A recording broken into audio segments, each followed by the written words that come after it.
Democratic Party is in full-blown self-destruction mode.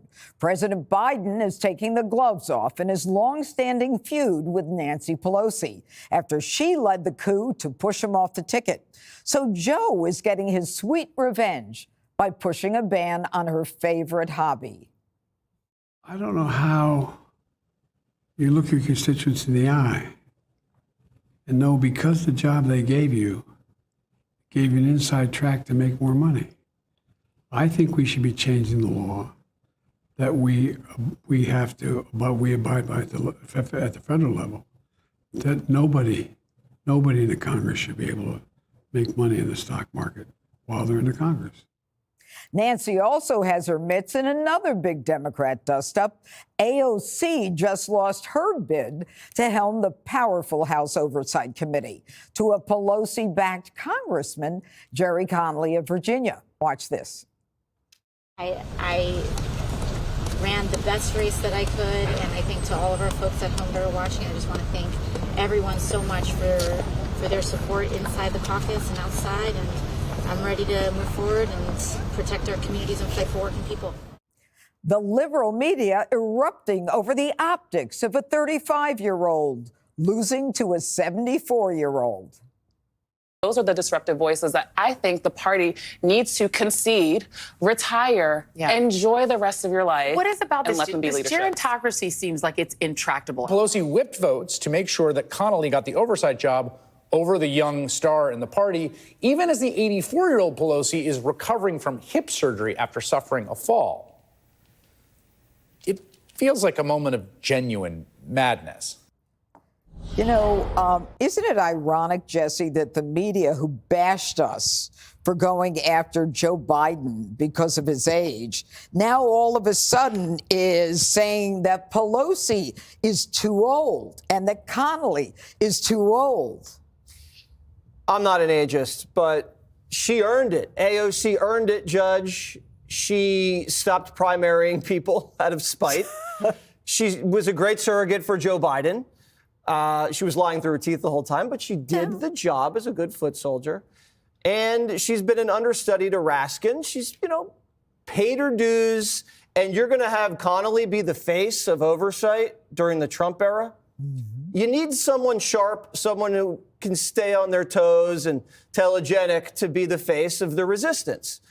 And I would have given it to her. And I don't even know Connolly. I'm sure he's a great guy, but whatever.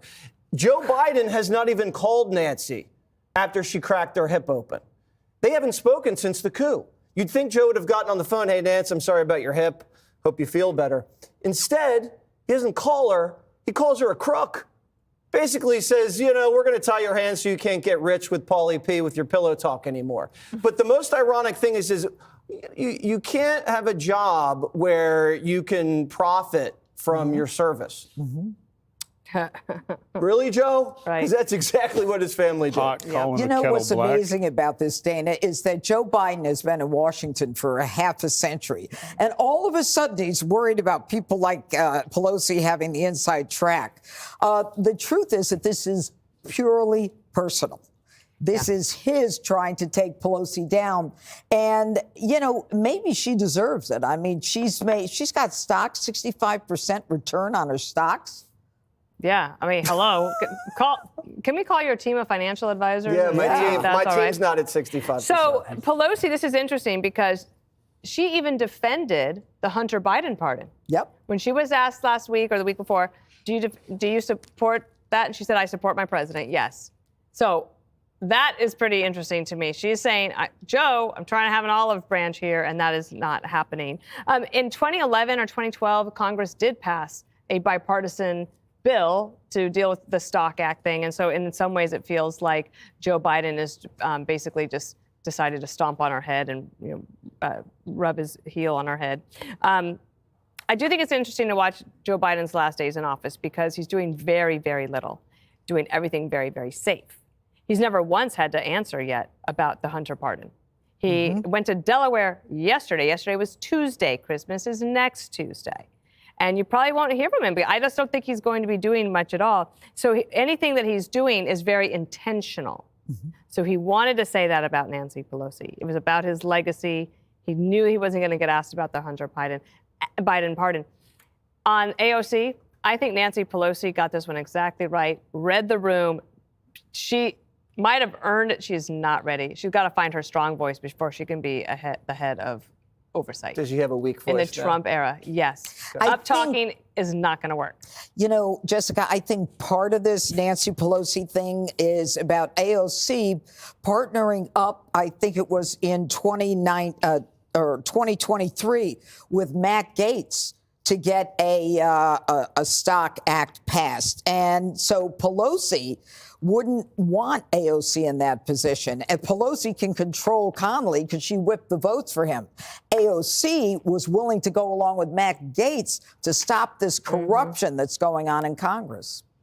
Well, there's definitely a clear move to protect the old guard, right, of the Democratic Party, even if people like Clyburn and Pelosi are being pushed out of their top seats and allowing quote unquote successors, they're still around giving interviews constantly and wielding a tremendous amount of power. And to her mind, Connolly has earned it over those years. He's 74, 75 years old. He's put in a lot of time there. He's a very competent and very good legislator. But for people who are on the other side of this, who think that it is time for someone like an AOC as the head of a powerful committee, they are looking at the results of the 2024 election and saying we have to do something different, right? We have been losing key constituencies in this. It wasn't like we were taking a flyer saying like, oh, let's hope and dream that we'll get, new people in our coalition that we shouldn't have had before. We lost working class voters, which is the core Democratic base.